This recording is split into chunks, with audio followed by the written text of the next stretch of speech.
Good morning. We realize that other people will come in, but I think it makes sense to begin given that time is short and you all have schedules to tend to, as do our curriculum coordinators. So we're so very glad. So welcome to course selection for the class of 2018. How many of you are surprised that you're getting ready to help choose your kids' senior classes?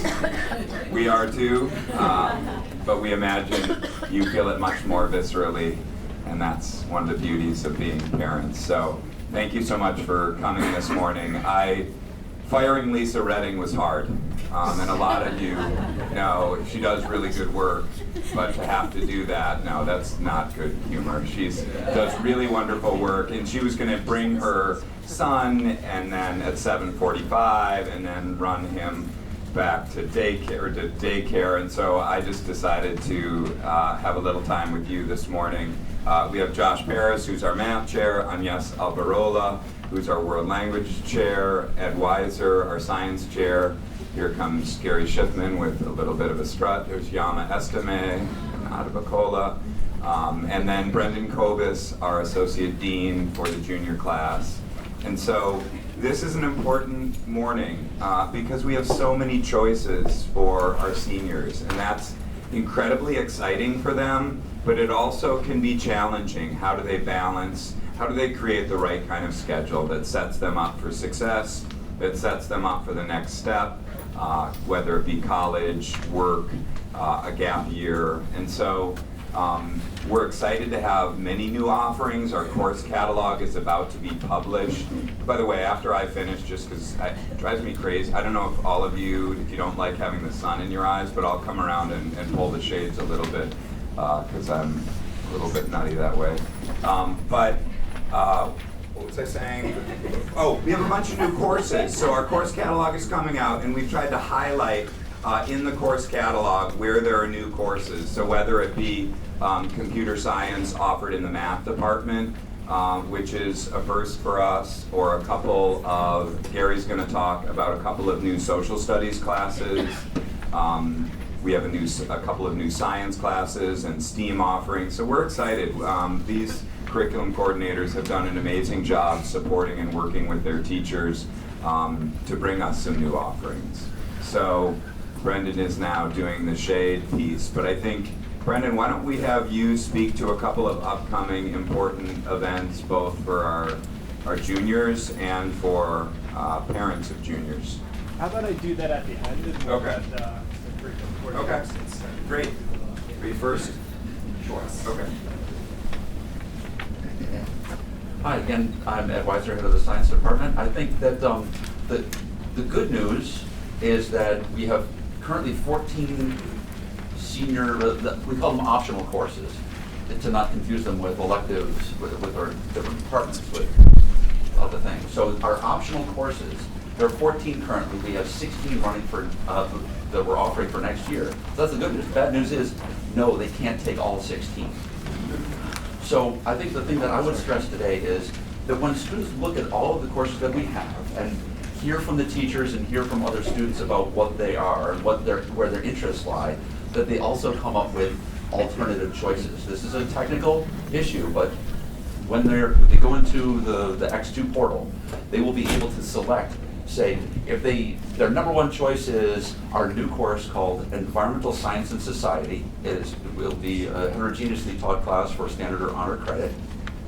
It was a course that actually came out of the students who are currently taking AP Environmental Science. They thought that the AP Environmental Science course was good, but they know that they're going for a very specific exam. They're being prepared for that in a very rigid way, and they wanted to see what they could do to spread the word to a wider audience, not just kids who want to go right for that specific exam. And so they were the ones who really wanted to develop that course, and we put it together pretty quickly, and it went through the process, and it's now in our course catalog.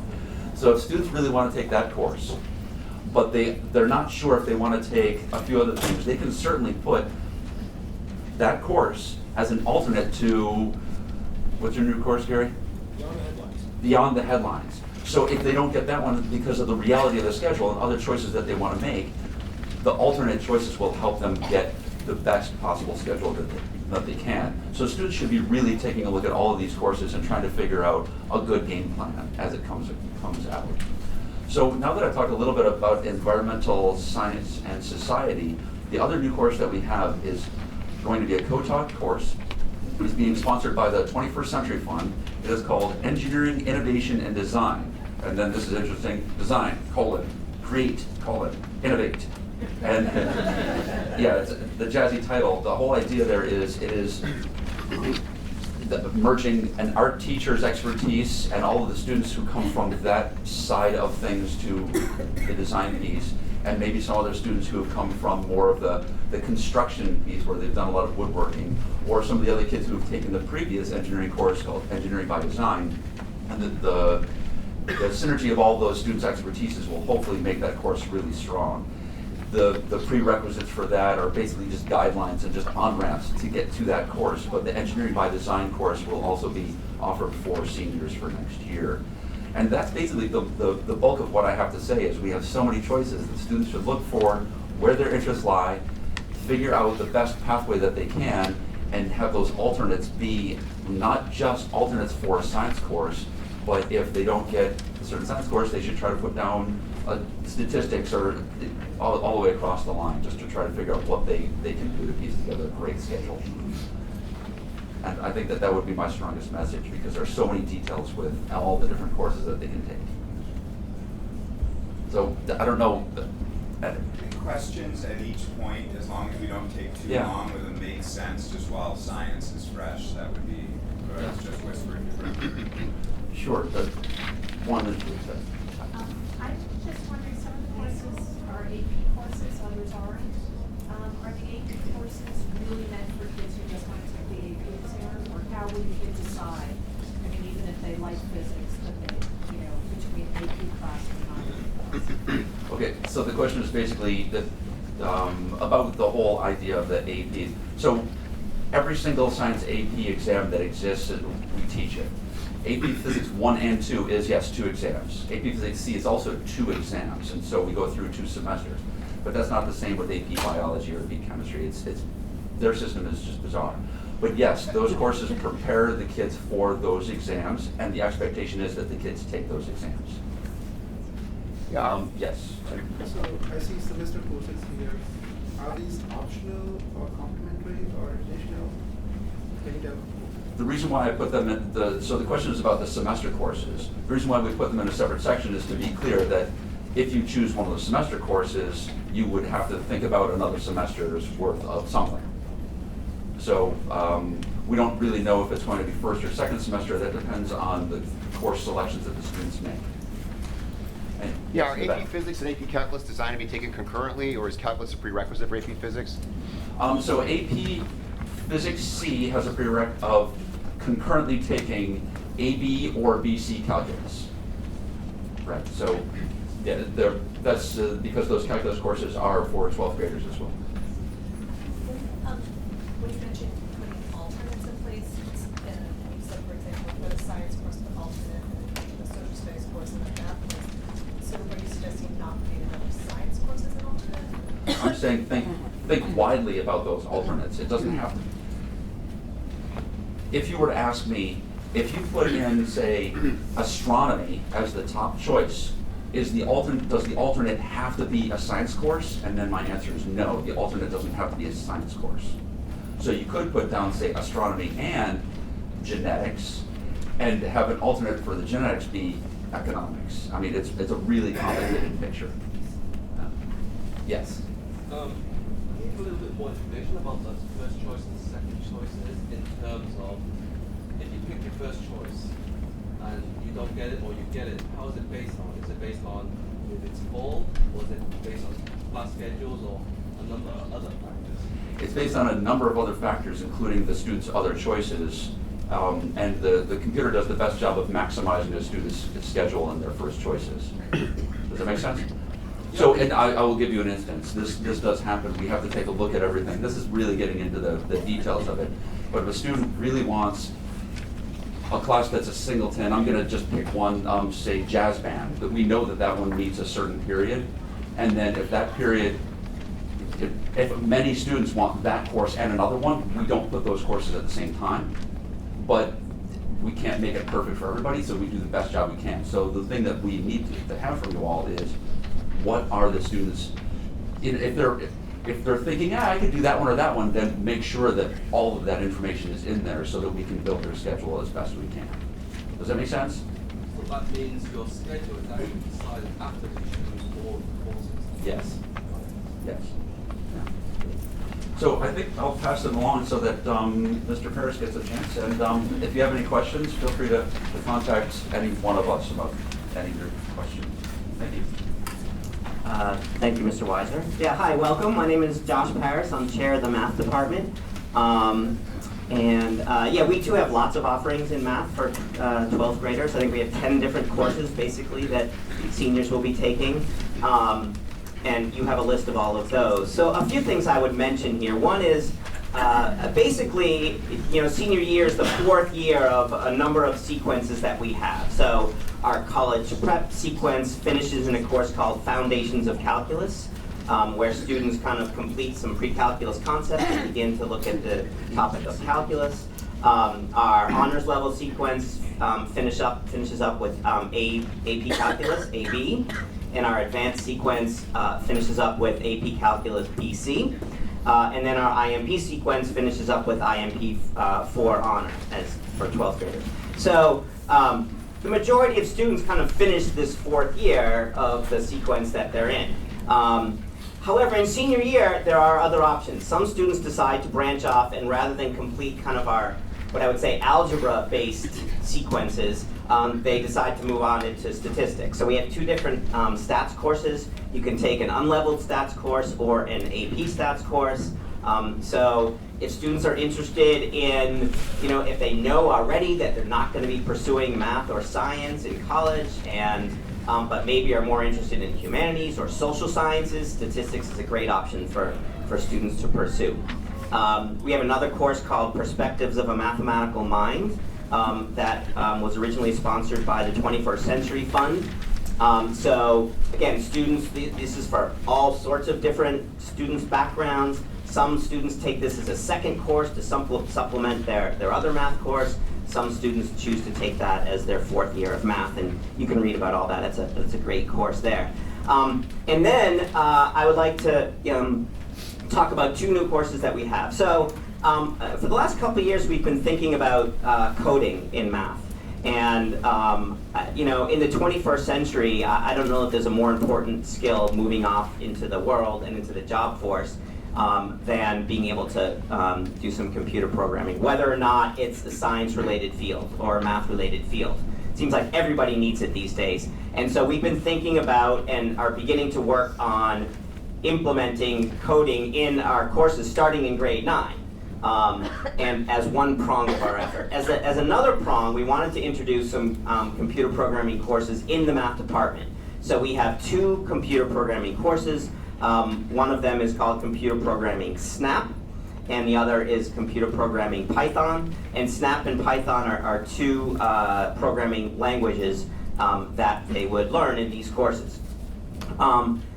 Snap is a block-based computer programming course. A number of kids have experience with that or with Scratch. It's similar to that, and if they do, they may want to just jump into Python. And so either option. So you could take both of those, or you could take one of those. Either they're 1 semester courses. A number of students. So that's that. So I'm hoping that we're hoping that students, younger students, take those courses. But we're also hoping that seniors take those courses, either again as a second math course, or they can take it as their 4th year of math.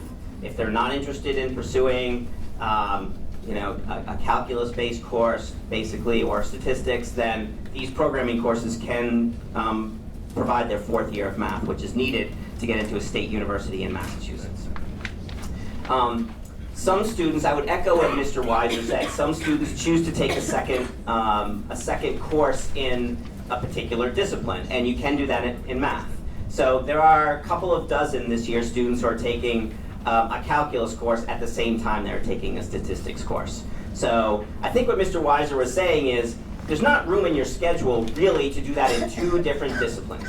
So many students want to take a second course in a second world language or a second social studies or a second English or science or math, and there's one place really that can happen.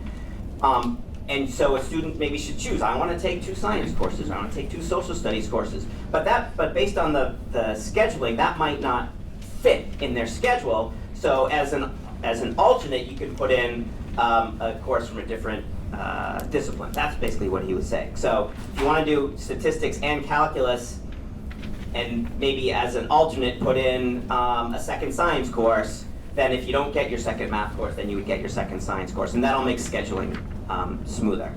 So I think that's pretty much what I wanted to say. The other thing, I'm not sure how much you've heard, but so senior year is rather important, and the first quarter grades are important.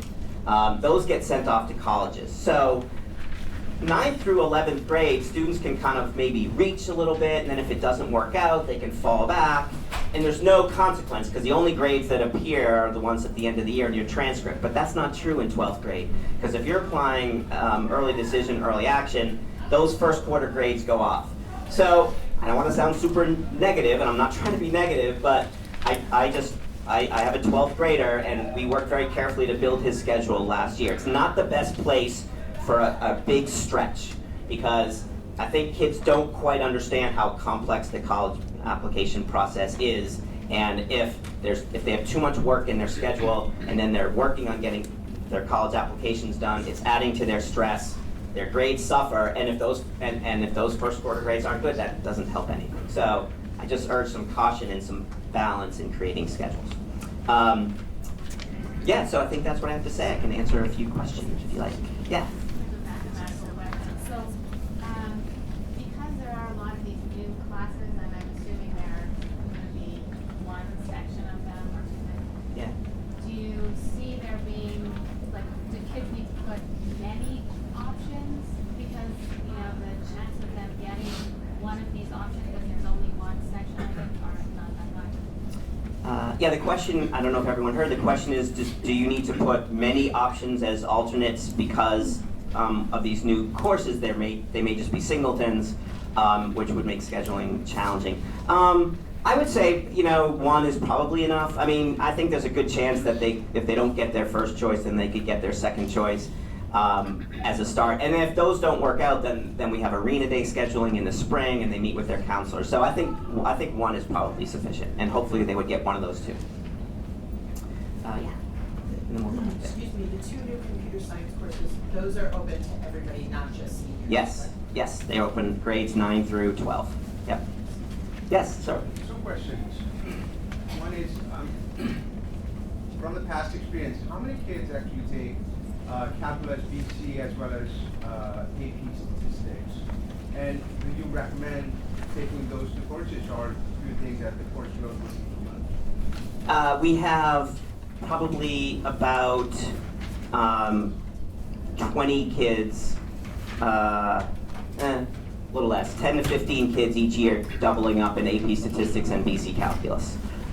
So not that many do it, and I think one of the reasons is they have so many interests, and many of the kids are doubling up in, who would do that, I think choose to double up in science rather than math. But I don't think that in and of itself is too much work for a senior to handle. But it depends on again, you have to look at the whole schedule. Depends on, you know, if they're doing those 2 plus, you know, an AP language plus, you know, AP Gov, or, I mean, that's too much. So I think 2 AP math courses is fine if you're not doing any other AP courses, I would say. Great, all right. 19th, I am off to teach my class. Thank you all for coming. Thank you. Thank you, Josh.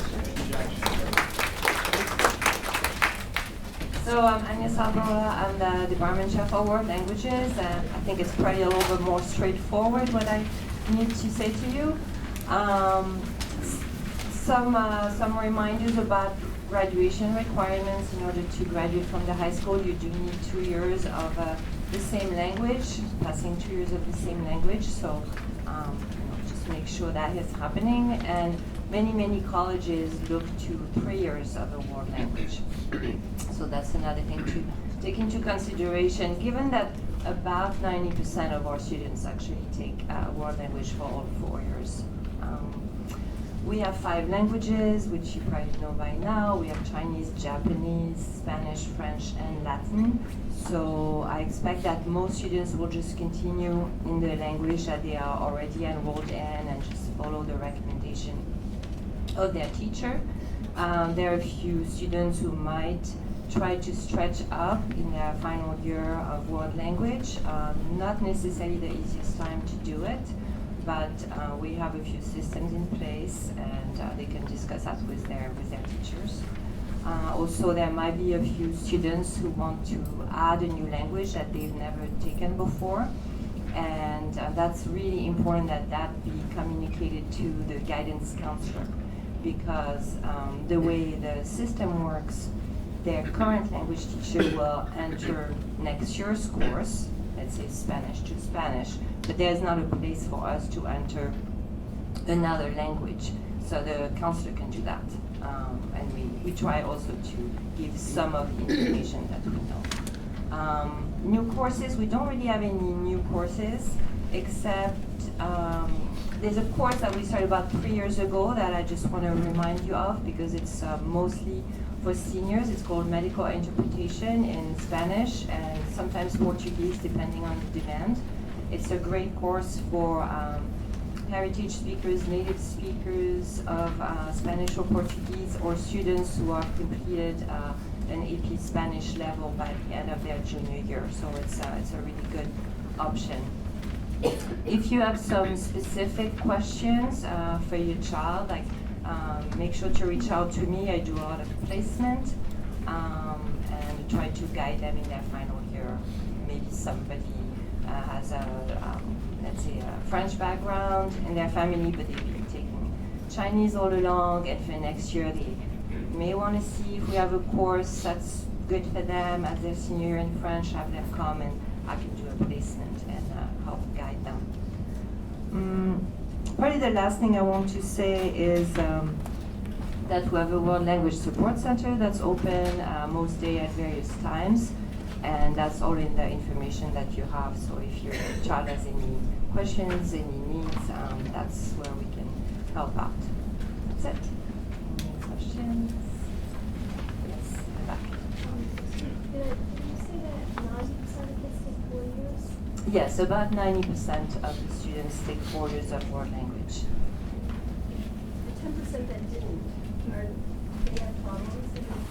I think it's often scheduling issues. What I find is in their senior year, there's so many great options that kids sometimes can't meet all the things they would want to do would take many more blocks than there is in the day, so they have to make some difficult decision, and some students decide to prioritize something else than world language at their final year.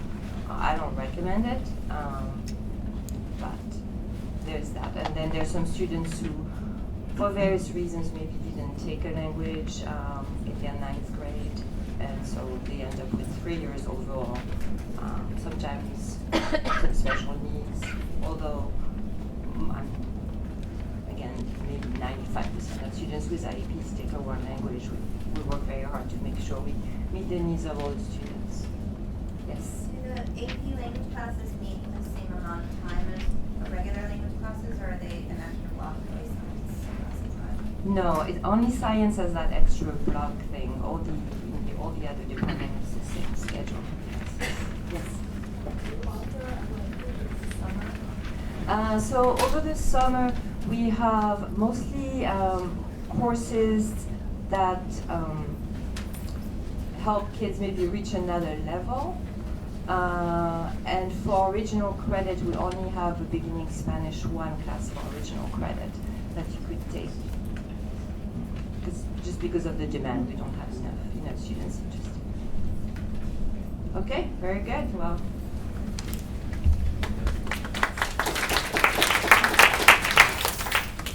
I'm Gary Shipman, head of the Social Studies Department. Social Studies requirement at Brookline High School is a 3-year requirement, so next year, your children and my child, who's a junior, will have lots of options in social studies, none are required. As a result, we try to make our options as attractive as we can to rising seniors. You have the sheet, is that right? Does everyone have the sheet, the packet? So there are 2 kinds of courses by duration. We have year-long courses and semester courses. Those are marked clearly on the sheet, I hope. We also offer 2 AP courses, or we will next year, and we offer all of our other courses, with just 2 exceptions, are heterogeneously grouped classes. That is, you can take them for unleveled or standard credit, or you can take them for honors credit, and we usually work that out in the course in the fall. So that's not a thing to spend a lot of time thinking about right now. When your child gets to a class that has an option for honors, the teacher will brief them on that. There are students who take their first honors class in our senior classes and do so extremely successfully. There are students who are well capable of taking the honors section and choose not to, and we'll work that out in the fall. Can I call your attention to 2 of our new classes? One is an AP class. It's called AP Human Geography. AP Human Geography is about patterns in place. Lots of things happen among humans in repeated and regular ways, and sometimes those patterns change over time, and they all happen somewhere. This is a way of thinking characteristic of geographers, and we want to introduce students to the geographical way of thinking in this course. We want to get them into it by talking about topical things. So this course will be about immigration. It will be about the flow of resources around the world. It will be about energy markets. It will be about political conflict, regions with lots of it and regions with very little of it. The idea is to introduce kids to the way social scientists generally, and geographers in particular, think about the world, and particularly the world we live in now with its problems and challenges. There is a test at the end of this course. It's an AP exam. This course is not it doesn't have huge name recognition. Human geography is not what the quad conversations are about at lunchtime, but they will be. It's a very popular course wherever it's offered. The person who's going to teach it next year, Mr. Carl from the Social Studies Department, is going to teach it. He's had a lot of experience teaching this course at another school. It is a very accessible AP class. This is very easily the first AP class you can take, and you can do very well in it. It is that way by design. Again, high interest with serious disciplinary thinking. We're very excited about that course. There's going to be a lot of hands-on stuff in that class as well, a lot of data analysis, supported and structured data analysis. The other course is also topical. It is called Beyond the Headlines. It is a course on the news and media studies, both. So our expectation is that in this class, students will read the news. Of course, read here has to be in scare quotes because, frankly, at age 54, I'm not sure what it means exactly, but it means taking in information, often with your senses, mostly with your imagination in some cases. We're going to have kids follow the news, talk about it with an adult in the room, and we're going to introduce students to the idea that media is structured. That is, there are people who make money by selling information to other people. They sell attention for the purposes of marketing. They sell attention for the purposes of vote getting. They sell attention for the purposes of aspiring to a higher ideal. We want kids to come out of the course knowing what's happening in the news and who's involved in getting you that information and how. So it'll go back and forth, I think, between constant study and discussion and sort of stepping back and being more traditionally social studies. Again, a very hands-on course, lots of student projects. This course is a heterogeneously grouped course, honors and standard. We'll work it out in the fall. The goal is for this course to feel accessible and interesting to every student in the high school. They're not all going to take it, but it is absolutely essential for us to meet the goals of this course by appealing to all kinds of students. So if your kid says, I don't think that course is for me, please let me know, because we need to rebrand it. Okay? The AP course will be harder, but not as hard as AP Gov, which is our other AP class. If you're thinking about that, this will be more accessible. AP Gov is harder. Beyond the Headlines is for everybody. The other courses we've offered before, your kids will know about them from their friends, from their teachers, and some of that will even be true. Questions about social studies optional courses?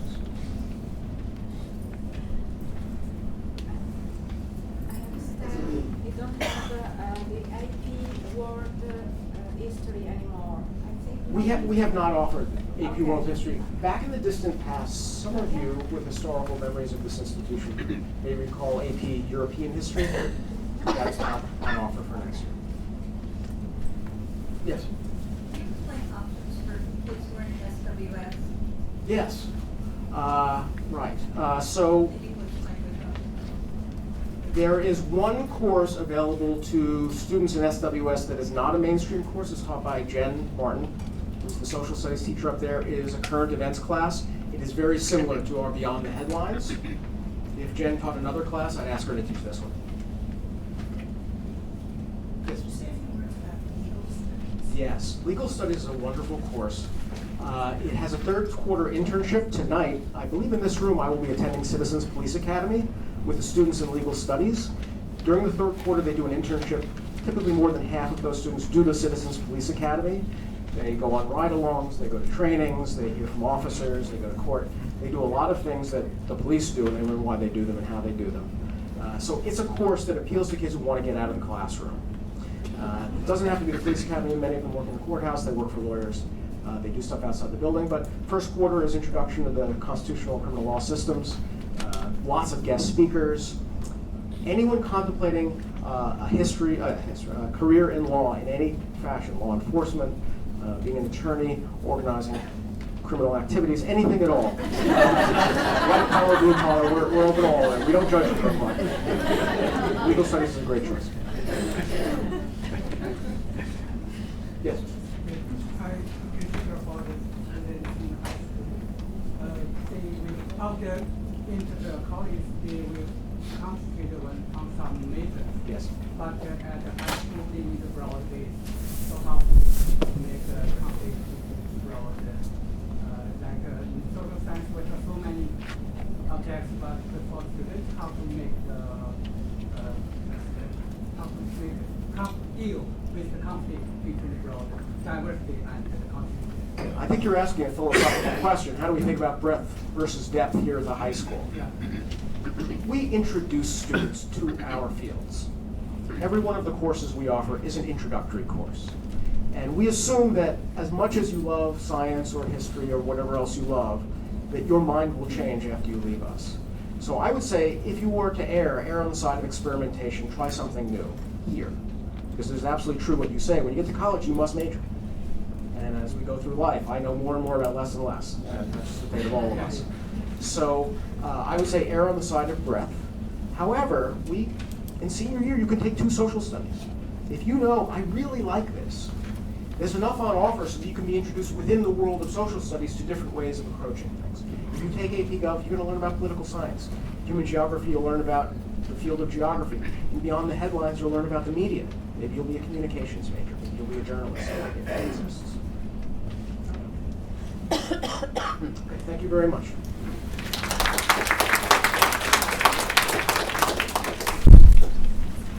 Hello, everybody. Is this working?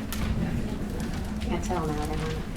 Thank you for coming this morning. I'm sure many of you had to rearrange your schedules to be here, and I really appreciate it. My name is Mary Birch, and I'm chair of the English department. This represents your last lap here this morning, and I'm last because English is the most important discipline. See, I can say that now. So yes, students need to take 4 years of English at the high school. 9th grade is an introduction to all things English. 10th grade is world literature. 11th grade is American literature. And senior year, which we're here to talk about, is where we really hope students get to pursue a particular interest in English. And that's the spirit of our program, senior year. I think if there's a theme here this morning about senior year, it's that the good news is there are lots and lots of choices. The bad news is that makes the schedule very tight and lots of singletons, and so we also have to manage expectations. Because there are so many choices, it is sometimes difficult to get the exact schedule that you want. So I would keep that in mind. And so in English, we have many choices. Senior year, we actually have 9 choices plus EPIC, which is many more than any other year. And if you have the packet, you have the choices listed in front of you. We have 2 standard level courses, 3 honors level choices, and then 5 N level courses as well. So lots of courses and choices at every level. There is something coming up senior year called the senior paper, which is a it is a department requirement. It's no longer a graduation requirement, but it is a major part of second semester of senior year. And there are now more models than ever. There's a regular literary paper model, there's an interdisciplinary paper model, there's a creative paper model. So we're opening up the project in the senior year as well to give students more choice and a chance to pursue something that they are particularly passionate about. I did put in the packet a course description for EPIC, which is our newest course. It's been running now for 2 years, and it's been very successful. And because it's hard to explain, I did put a little blurb in the packet, and I just want to encourage people, if you have a child who might be interested in something a little less traditional for senior year, it gives them an opportunity to really pursue a particular project, even if they do not know starting out what that project is going to be. And the way it operates is a little confusing. You take regular English for the first semester, and you still get that wonderful selection of choices. But then in the second semester, you drop your English course in order to have the time and the space to pursue a project which you have developed in the first semester in another block in EPIC. So EPIC has one block all year, and then you stay in your English course for the first semester, and then you drop your English course, and it just gives you a little more breathing space to pursue a project. It is an application course, and this will all be explained by their junior English teacher. So I just encourage you, because it's a little bit of an unusual model, I just wanted to explain that a little bit to you. Students may take a second English course on a space available basis, so if that's something they're really passionate about and they want to double up, it depends on what space we're going to have. So they should see their guidance counselor and let their guidance counselor know that they want to take a second course. Again, because the schedule is tight and there are so many choices, we urge students to take their alternate English choice seriously, and there will be a chance this year to put that in the portal. I believe, in fact, they will not be able to close out their choices until they've selected an alternate English choice. So also take that seriously, because it may come to that, to go into the second choice. I think that's all. Oh, one thing I just wanted to say about passion, a story that from a mother told me, I believe it was last year, maybe the year before, that she really wanted her son to take an honors English course and pushed him to do that. And he really wanted to take creative writing because that was something that was interesting to him. And in the end, he won. He took the creative writing course, and she came to tell me this because she admitted to me that despite her reservations about his doing that, it turned out that his colleges were really interested in his creative writing course, and just as interested in that as they would have been, she thought, in an honors English course. And it gave him lots to talk about at his interviews, et cetera, and his applications. So she said to me, I want you to know that I thought that worked out for the best, and that you might want to tell parents that in the future. So I think that's just a story to talk about interest, and it may not be, the interest itself may be enough to be attractive to colleges. So think about that as you're looking forward. Anything else? Questions? Yes? So you have Good Citizen and Good Society, AKA Completion to Entrepreneurs. Why don't you do AKAs and The new title for that course, so forget all that. She's asking about the title because the title has been changing for a course that has morphed a little bit. It first was called Communications for Entrepreneurs, then it was called The Good Citizen and the Good Society. Now it's going to be called English for Entrepreneurs. And that is also a project-based course with more of a business angle to it, but it's using your reading and writing skills that you've developed for 11 years already in the system to dedicate that to making change in the world and using some business strategies to do that, and creative problem solving. And that's a course that really does get you out of the classroom. You're working with the community and getting things done in your school and in Brookline. Ooh, lots and lots of questions. Okay, yeah, we're start right here. So you don't offer AP classes, but you do basically correct them for the AP test. Are there two English AP tests, and what are they? There are two English AP tests. There's one that's called language and one that's literature. And language is more like rhetoric, like how does someone make their argument, and literature is more, writing about themes in literature and analyzing poems, And what are etc. the best classes to take to prepare Well, that's a really tricky question. If that's your main goal, to take the AP English test, I suppose I would, aim for an honors English course, but not necessarily. We do offer free AP prep courses in the spring every year to get students familiar with the test. So if they've been taking honors courses up until now, that may be a good preparation so far. But I would say that anyone could prep to take the AP test with interest and, yes. Is the EPIC option open for SWS students? Oh, that would be hard for them to say. That's a good question. I don't think so. He asked if the EPIC course was open to SWS students. I think that would be a very difficult scheduling because it involves I'd have to talk to, I certainly would have no objection, but they have their own English courses that they wanted students to be in. Yes? Can you explain what you mean by the senior paper being a department requirement? It still seems like you need to do it to graduate. Is that false? Or? Well, let's put it this way. Let me just put it in the simplest possible way. It used to be that you could pass English, and if you failed the senior paper, you would still be in summer school. Now you could technically fail the senior paper, but if you pass English, you're not going to summer school. You will still graduate. So that's really the difference. It's still a major part of the second semester. It's just not the one thing that's gonna, send you to summer school anymore. Yes? How's the writing, the two writing courses you get different from what you teach in the normal course during the English course? You're talking about creative writing, craft writing? Yeah. And the public speaking and public writing? Two very different courses. Craft writing, which I've taught for many years, is really geared towards teaching students to think like a writer, in particular a fiction writer and a poet. How do those writers think? How do they make their choices? And how can you learn to write making some of those sorts of choices? So you're doing a lot of fiction writing, poetry writing in that course, as well as you're still analyzing literature along the way.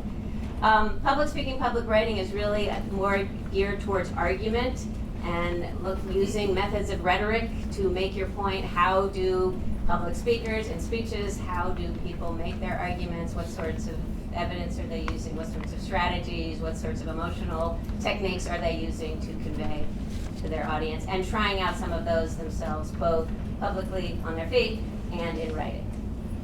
Does that make sense? Yes?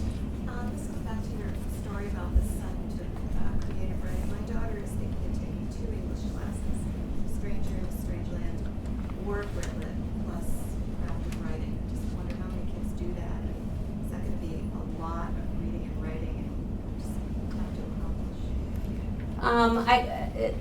It really depends on the student, and it is, it can be a lot, and there will be 2 I'm sorry again. She asked if her daughter is considering taking 2 English classes, a craft writing course, and then a literature course, and would that be too much?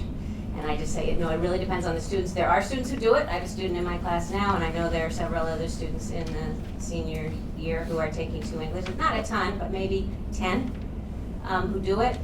If you're going to do the combo, that's a good combo to do, the writing and the reading, because they're a little bit different. And so that's what I would recommend. If you're going to double up, make them different enough. Maybe one's writing focused and one's reading focused. It would make it a little bit easier. And then you said, Mr. Starr said there are going to be 2 senior papers. Yeah. So that's a lot. So just be aware. And again, it's going to be on a space available basis, so I cannot make any promises about double English yet. Thank you very much. Thanks for coming.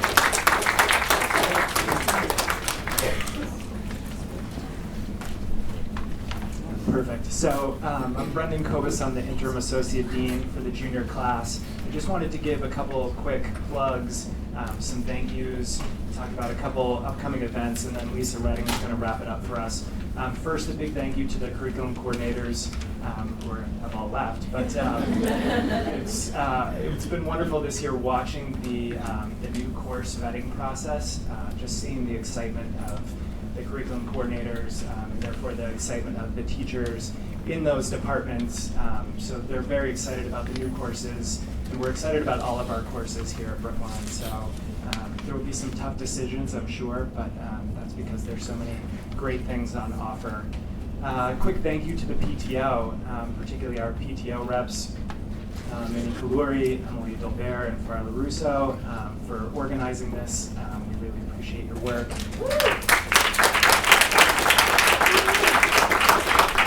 And thank you for getting Brookline Interactive. So if anyone missed it today, I assume this will be on Brookline Public Access. And if you missed that, you could set your DVR for what I'm sure is throwing TV. A couple of upcoming events. A week from tomorrow is the Junior Parent College Night. Darby Nethvier, our coordinator of guidance, will be taking you through this do not miss event. So that's at 7 o'clock in the auditorium. That's Wednesday the 8th. All right.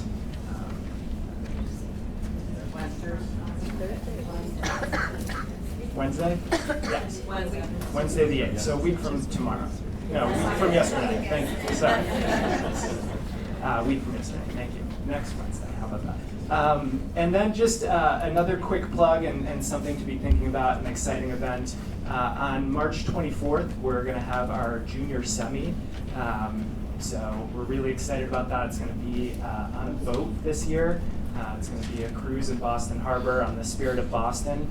And I just wanted to say a big thank you. We've made a big effort this year to really reduce ticket costs, to give more equitable access to everybody, and make it a bit more of a semi-formal, so it's not so onerous in terms of the expense. And the PTO very generously donated some money towards transportation costs, which fits with our mission of just keeping kids safe and having meaningful experiences here at Brookline High. So a huge thank you to the PTO for supporting us in that mission.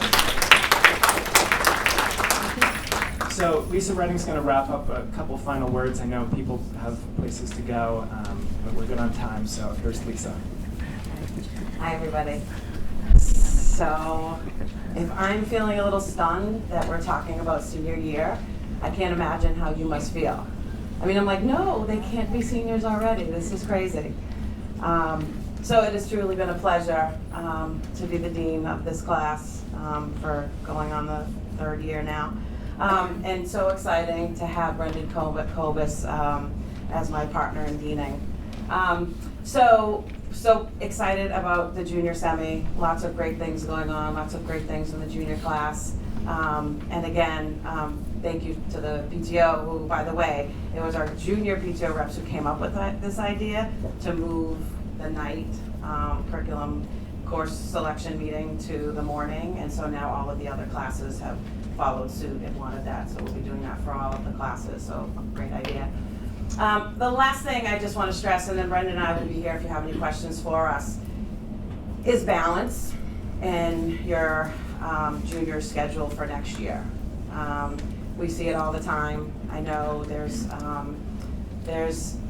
a want to kind of say, okay, let's take all, first of all, there's so many awesome classes, let's take them all. Let's book every single block plus C block. That's probably too much. Let's do all the APs we can. That's probably too much too. So we really want to stress, not just the deans, but the whole school, all of our support staff, to really think about a balance, to really think about your kids are really starting to figure out like what they really love and their passion, and have them go with that, because that's what's going to make happy and healthy kids. So my last plug for that. So Brendan and I will be here for the next, 15 or so minutes, and come ask us questions. Okay, thank you all for coming.